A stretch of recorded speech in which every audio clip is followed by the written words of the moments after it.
मर जाऊंगी पर पाकिस्तान कभी नहीं जाऊंगी। तो पाकिस्तान नहीं जाएगा। अपनी मोहब्बत की एक कहानी लिख के जाऊंगी यहाँ पे, पर पाकिस्तान नहीं जाऊंगी। मरना कबूल है।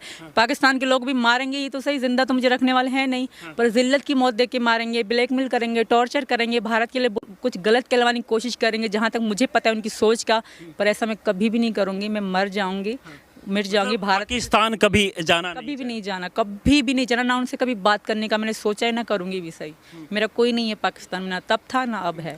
वो बहुत, मैं तो मुझे समझ नहीं आती वो इंसान वकील है या यूट्यूबर है, या उसने अदालत यूट्यूब पे खोल रखी है। हमेशा गाली गलौज करता है मेरे वकील भाई डॉक्टर एपी सिंह को। मुझे एक वकील ऐसे नहीं कर सकता, ऐसे गंदे गंदे अल्फाजों का मतलब उपयोग करता है। मैं आपके चैनल पे नहीं बता सकती, क्योंकि हम में थोड़ी सी इंसानियत है, हम सनातनी हैं। मैं खुद को सनातनी कहूँगी कि सनातन धर्म में गाली गलौज करना है, किसी के लिए उल्टा सीधा बोलना बिल्कुल भी नहीं है। वो लोग इस्लाम का नाम लेकर जो लोगों के साथ गलत कर रहे हैं वो बिल्कुल ही गलत है।